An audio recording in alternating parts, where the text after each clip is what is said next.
एक नगर के राजा चंद्र के पुत्रों को बंदरों से खेलने का व्यसन था। बंदरों का सरदार भी बड़ा चतुर था। वह सब बंदरों को नीति शास्त्र पढ़ाया करता था। सब बंदर उसकी आज्ञा का पालन करते थे। राजपुत्र भी उन बंदरों के सरदार वानरराज को बहुत मानते थे। उसी नगर के राजगृह में छोटे राजपुत्र के वाहन के लिए कई मेढ़े भी थे।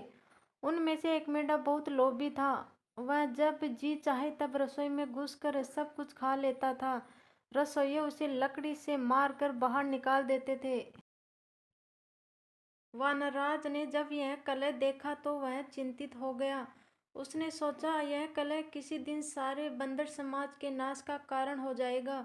कारण यह है कि जिस दिन कोई नौकर इस मेढे को जलती लकड़ी से मारेगा, उसी दिन यह मेढा घुड़साल में घुसकर आग लगा देगा। इससे कई घोड़े जल जाएंगे। जलन के घाव को भरने के लिए बंदरों की चर्बी की मांग पैदा होगी। तब हम सब मारे जाएंगे। इतनी दूर की बात सोचने के बाद उसने बंदरों को सलाह दी कि वे अभी से राजगृह का त्याग कर दे। किंतु उस समय बंदरों ने उसकी बात को नहीं सुना। राजगृह में उन्हें मीठे मीठे फल मिलते थे। उन्हें छोड़कर वे कैसे जाते। उन्होंने वानर राज से कहा कि बुढ़ापे के कारण तुम्हारी बुद्धि मंद पड़ गई है। हम राजपुत्र के प्रेम व्यवहार और अमृत समान मीठे फलों को छोड़कर जंगल में नहीं जाएंगे। वानरराज ने आंखों में आंसू भर कर कहा, मूर्खों, तुम इस लोभ का परिणाम नहीं जानते। यह सुख तुम्हें बहुत महंगा पड़ेगा। यह कहकर वानरराज स्वयं राजगृह छोड़कर वन में चला गया। उसके जाने के बाद एक दिन वही बात हो गई जिससे वानरराज ने वानरों को सावधान किया था। एक लोभी मेढा जब रसोई में गया तो नौकर ने जलती लकड़ी उस पर फेंकी। मेढे के बाल जलने लगे। वहां से भागकर वह असवशाला में घुस गया। उसकी चिंगारियों से असवशाला भी जल गई। कुछ घोड़े आग से जलकर वहीं मर गए। कुछ रस्सी तुड़ाकर शाला से भाग गए। तब राजा ने पशु चिकित्सा में कुशल वैद्यों को बुलाया और उन्हें आग से जले घोड़ों की चिकित्सा करने के लिए कहा। वैद्यों ने आयुर्वेद शास्त्र देकर सलाह दी कि जले घावों पर बंदरों की चर्बी की मरहम बनाकर लगाई जाए। राजा ने मरहम बनाने के लिए सभी बंदरों को मारने की आज्ञा दी। सिपाहियों ने सब बंदरों को पकड़कर लाठियों और पत्थरों से मार दिया। वानरराज को जब अपने वंश से का समाचार मिला तो वह दुखी हुआ। उसके मन में राजा से बदला लेने की आग भड़क उठी।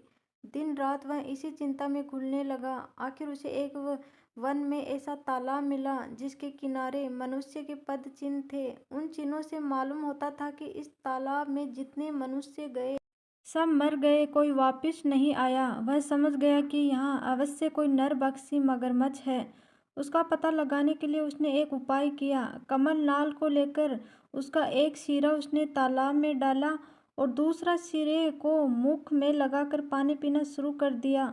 थोड़ी देर में उसके सामने ही तालाब में से एक कंठहार धारण किए हुए मगरमच्छ निकला। उसने कहा, इस तालाब में पानी पीने के लिए आकर कोई वापस नहीं गया। तूने कमल नाल द्वारा पानी पीने का उपाय करके विलक्षण बुद्धि का परिचय दिया है। मैं तेरी प्रतिभा पर प्रसन्न हूँ। तू जो वर मांगेगा मैं दूंगा। कोई सा एक वर मांग ले। वानरराज ने पूछा, मगरराज, तुम्हारी भक्षण शक्ति कितनी है? मगरराज, जल में सैकड़ों सहस्त्र पशु या मनुष्य को खा सकता हूँ, भूमि पर एक गीदड़ भी नहीं। वानरराज, एक राजा से मेरा वैर है। यदि तुम यह कंठहार मुझे दे दो तो मैं उसके सारे परिवार को तालाब में लाकर तुम्हारा भोजन बना सकता हूँ। मगरराज ने कंठहार दे दिया। वानरराज कंठहार पहनकर राजा के महल में चला गया। उस कंठहार की चमक दमक से सारा राजमहल जगमगा उठा। राजा ने जब वह कंठहार देखा तो पूछा, वानरराज, यह कंठहार तुम्हें कहाँ मिला? वानरराज, राजन, यहाँ से दूर वन में एक तालाब है। वहाँ रविवार के दिन सुबह के समय जो गोता लगाएगा उसे वह कंठहार मिल जाएगा। राजा ने इच्छा प्रकट की कि वह भी समस्त परिवार तथा दरबारियों समेत उस तालाब में जाकर स्नान करेगा, जिससे सबको एक एक कंठहार की प्राप्ति हो जाएगी। निश्चित दिन राजा समेत सभी लोग वानरराज के साथ तालाब पर पहुंच गए। किसी को यह न सूझा कि ऐसा कभी संभव नहीं हो सकता।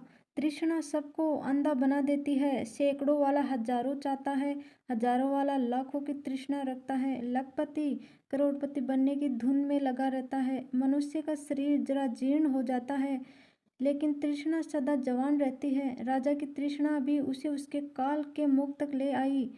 सुबह होने पर सब लोग जलाशय में प्रवेश करने को तैयार हुए। वानरराज ने राजा से कहा, आप थोड़ा ठहर जाए, पहले और लोगों को कंठहार लेने दीजिए। आप मेरे साथ जलाशय में प्रवेश कीजिएगा।